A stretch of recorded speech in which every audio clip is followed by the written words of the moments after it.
এনআইওএসের মাধ্যমে যেসব শিক্ষক শিক্ষিকারা ডিএলএড করেছিলেন তাদের সঠিক সময়ে উচ্চ মাধ্যমিকে 50% নম্বর না থাকায় সার্টিফিকেট পেতে অসুবিধা হচ্ছিল, এমনকি তাদের বেতন বৃদ্ধিও হচ্ছিল না। তার সাথে সাথে চাকরিও সংকটের মুখে পড়ে গেছিল। এর ফলে তারা বাধ্য হয়ে হাইকোর্টের দ্বারস্থ হয়েছিল। 25শে সেপ্টেম্বর অর্থাৎ গতকাল সেই মামলার শুনানি হয়েছিল। এনআইওএসের পক্ষ থেকে এবং বিচারকারীদের পক্ষ থেকে আইনজীবীরা গুরুত্বপূর্ণ আপডেটগুলি তুলে ধরেছিলেন। এর ফলে মহামান্য আদালতের বিচারপতি এনআইওএসের মাধ্যমে ডিএলএড করা শিক্ষক শিক্ষিকাদের স্বস্তি দিলেন। এক কথায় হাইকোর্টের মামলায় গতকাল কী হয়েছিল তা বিস্তারিত জেনে নেব এই ভিডিওর মাধ্যমে। তার আগে চ্যানেলে নতুন অতিথি হলে অবশ্যই সাবস্ক্রাইব করে বেল নোটিফিকেশনটি অল অপশন করে রাখবেন। আপনারা অনস্ক্রিনে দেখতেই পাচ্ছেন নজরবন্দি নিউজ পোর্টালে খবরটি উঠে আসছে। ডিএলএড মামলায় চাঞ্চল্যকর মোড়, শিক্ষকদের স্বস্তি দিল হাইকোর্ট। ডিএলএড পড়া শেষ অথচ সার্টিফিকেট পাচ্ছেন না রাজ্যের হাজার হাজার প্রাথমিক ও উচ্চ প্রাথমিকের শিক্ষক শিক্ষিকারা। এনআইওএস এই সার্টিফিকেট প্রদান করছে না শিক্ষকদের। আর এই শংসাপত্র না পাওয়ার জন্য একদিকে যেমন বেতন বর্ধিত থেকে বঞ্চিত হচ্ছেন, তেমনি তাদের অন্যদিকে একইভাবে শিক্ষকতার চাকরি সংকটে মুখে দাঁড়িয়ে রয়েছে। এই পরিস্থিতিতে একান্ত বাধ্য হয়েই কলকাতা হাইকোর্টে মামলা দায়ের করেন ভুক্তভোগী শিক্ষকরা।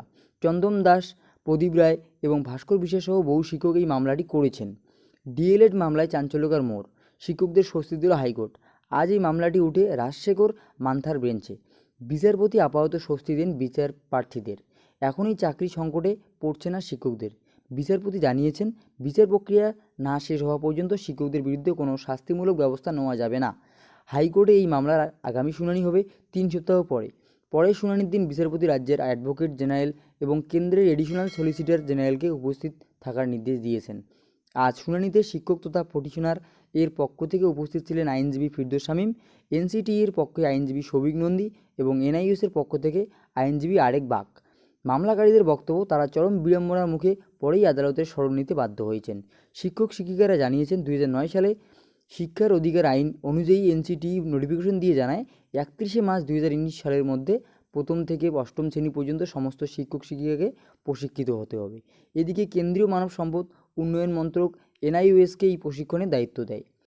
সরকারের নির্দেশ অনুযায়ী 2 বছরের ডিএলএড কোর্সে ভর্তি হন লক্ষাধিক শিক্ষক শিক্ষিকা। কিন্তু গত 7ই আগস্ট এনআইওএসের পক্ষ থেকে জানিয়ে দেওয়া হয়েছে, 2019 সালের মে মাসের মধ্যে যারা ডিএলএড প্রশিক্ষণ নিয়েছেন কিন্তু উচ্চ মাধ্যমিকে 50%-এর নিচে নাম্বার পেয়েছেন তাদের সার্টিফিকেট দেওয়া যাবে না।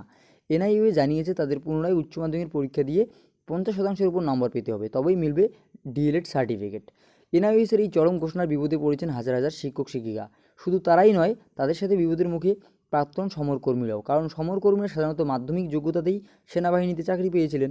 সেনাবাহিনীতে চাকরির মেয়াদ শেষে প্রাক্তন সমরকর্মী হিসেবেই তারা প্রাথমিক স্কুলে চাকরিতে নিযুক্ত হয়েছিলেন। এই রকম পরিস্থিতিতে একমাত্র আদালতেই পারে তাদের প্রতি সুবিচার করতে। এই বিষয় নিয়ে মামলা করেছেন শিক্ষক শিক্ষিকারা। মামলাকারীদের আইনজীবী ফিরদৌস শামীম জানিয়েছেন, এনসিটির বিজ্ঞপ্তি অনুযায়ী একজন প্রার্থীকে হয় উচ্চ মাধ্যমিকে 50% নম্বর পেতে হবে, অথবা টিচার্স ট্রেনিংয়ে অথবা গ্র্যাজুয়েশনও টিচার্স ট্রেনিং করতে হবে। সুতরাং গ্র্যাজুয়েশন থাকা মানে তার ন্যূনতম যোগ্যতা রয়েছে। যাদের এই ন্যূনতম যোগ্যতা রয়েছে তাদের সার্টিফিকেট অবিলম্বে দিয়ে দেওয়া উচিত। কিন্তু বহু শিক্ষক শিক্ষিকাকে সার্টিফিকেট দেওয়া হয়নি। বাধ্য হয়েই তারা মামলা করেছেন। অর্থাৎ মামলাকারীদের পক্ষ থেকে আইনজীবী কিন্তু একাধিক গুরুত্বপূর্ণ তথ্য তুলে ধরেছেন। এর ফলশ্রুতিতে কিন্তু বিচারপতি জানিয়ে দিয়েছিলেন এখনই শিক্ষকদের প্রতি কোনো রকম অবিচারমূলক পদক্ষেপ গ্রহণ না করতে। এর ফলে আরও কিন্তু কিছুদিন সময় পেয়ে যাচ্ছে শিক্ষক শিক্ষিকারা। আগামী 3 সপ্তাহ পর কিন্তু আবার এই মামলার শুনানি হতে চলেছে। তো ভিডিওটি ইনফরমেটিভ মনে হলে অবশ্যই একটি লাইক করে দেবেন, প্রচুর পরিমাণে শেয়ার করে সবাইকে জানিয়ে দেবেন। এরকম আপডেট পাওয়ার জন্য অবশ্যই আমাদের চ্যানেলটিকে সাবস্ক্রাইব করে জুড়ে থাকবেন। ধন্যবাদ।